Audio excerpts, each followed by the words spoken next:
But I'm just going to read a little bit about what Jovan said. He said, I wouldn't say it's inconceivable that he asked out, but I think he's pretty happy in LA, and I think he's aware of LeBron's plans. I also think he wants out. I also think if he wants out, I think the Lakers should just honor that, because it's like at this point, if LeBron retires, maybe it's best to rebuild and just keep your picks. Um, I had mentioned this yesterday. Um, I had mentioned this yesterday about, will the Lakers, is there a scenario that plays out that this season just starts really going bad? And by the time you get to, let's say, January 1st, you're 500. Or by the time you're at January 15th, and now some different players are available that you can go out and try to make moves for. Um, is there a scenario that plays out that the Lakers start looking at this team and saying, yeah, we're in 11th in the Western Conference. We don't think we could compete with some of these other teams. And if we go out and make a trade and we drop our 2 first-round picks, that's not going to be enough for us to actually make a run. That's not going to be enough for us to look at the rest of the NBA and say, hey, we could now hang with the rest of the league. I thought it was an interesting comment from Jovan. And it's something that I didn't get a chance to get into yesterday when I was doing my regular show. Matt Moreno was nice enough to come on from Dodger Blue. So we started kind of shifting into MLB baseball. But that could be a real scenario. At what point in this season does Rob Pelinka ask the question, this is not worth trying to save? It ain't today. I don't think it's by January 1st, but I think there's enough time left here where the Lakers got one of two things can happen. Either they start proving more and more that they are not a team that can contend in the Western Conference. They start proving more that, okay, hey, LeBron is 40, and this is kind of what it is at his stage of his career. They got no bench. They got no depth. Rui's not reliable, and D'Lo's not reliable, and Dalton Connect get off to a great start, but other teams are adjusting.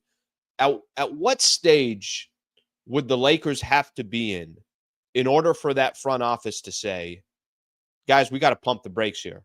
Why are we going to go make a trade, get rid of our only 2 assets that we have left in these 2 first rounders for what? To be 8th in the Western Conference?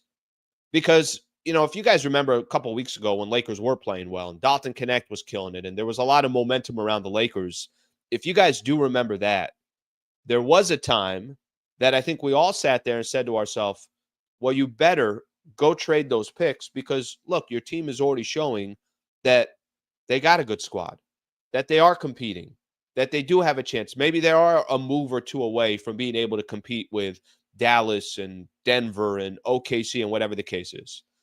This is the portion that I think is going to be most interesting. Listen, I think Rob Pelinka made a mistake because the man didn't go out there and make a move in the offseason.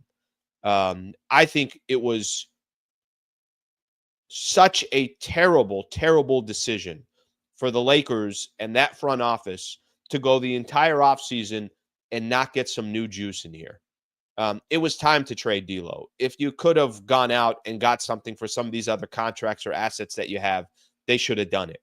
And nobody cares about the excuses because the excuses are, well, yeah, we weren't in a position and you can't buy a house that's not. Other teams did it. I mean, other teams are out there making moves. So are other teams not in the same scenario as the Lakers? That's the interesting thing that I look at here with this Lakers team. Will they get to a point where it just doesn't make sense for a trade?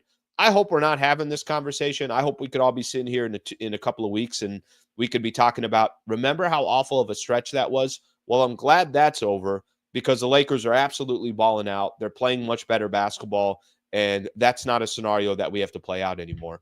But I think it's an interesting conversation. I'm going to read one more piece here from this Anthony Davis stuff that I was talking about. Jovan said, but I think if I had to lean one way, I'd probably lean towards AD staying, but I would not be surprised if he asked out. You know what my question is with Anthony Davis? And we'll stay on the AD front here for a quick second. I know I spent some time on Anthony Davis yesterday and clipped that video and I put it out. What's going on with AD? I think the bigger question of whether Anthony Davis, if LeBron retires and says, hey, I want to move on, or whether Anthony Davis wants to stay as a Los Angeles Laker. I will tell you something that I do know. You better find a player as good as Anthony Davis if that's going to be your foundation. Because AD clearly shows year in and year out that he's one of the best players in the NBA, but he's not the best player.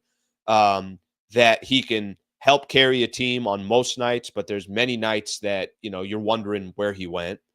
He's not one of those guys. He's not top 5 in the league. And um, they were fortunate enough to link up LeBron and Anthony Davis together so LeBron could do what he does best, which is lead teams typically to, a deep playoff run, and Anthony Davis could do what he does best. I'm one of the best defenders in the NBA. I'm also got the ability to drop 30 and 15 and whatever the case is.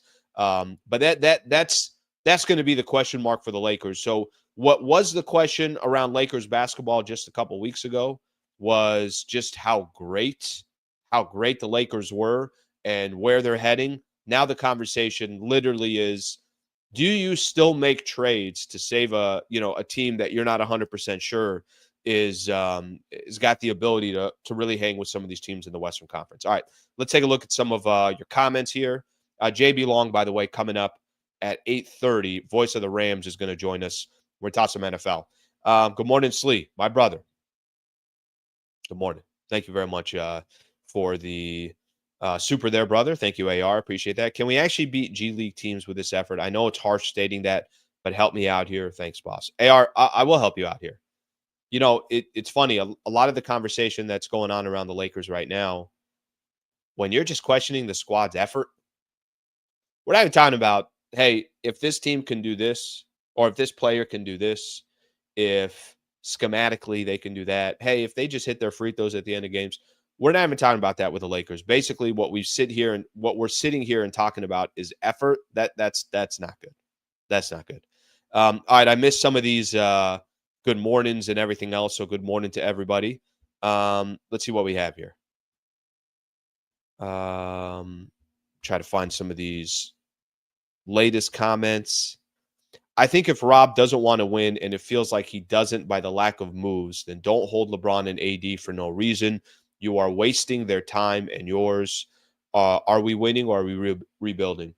Yeah, I think he wants to win. I don't think the question is, does Rob Pelinka want to win? The question, I think, more has to do with, do you feel confident that this man can take this roster as it is and turn it into a contender? They all want to win. I mean, he's got no incentive not to want to win. The question is, can he win? Can he take what he has and turn it into a contender? Let's get a couple more of these in here. Slee, can we blow it all up and go to the flag race? Maybe. Jovan Buha has a scoop of AD wants out. Interesting. It's not a scoop. I will tell you this. It's more just him saying, if he retires, LeBron, I can see Anthony Davis saying, okay, let me move on as well. I was here. The entire time I was here was with LeBron James. And if LeBron is no longer here, then let me kind of turn the page as well. Let's start the LeBron farewell tour already. Slee, was a smart move not to trade the picks. James ain't going to bring a chip. He brought a chip, but probably not bringing another one.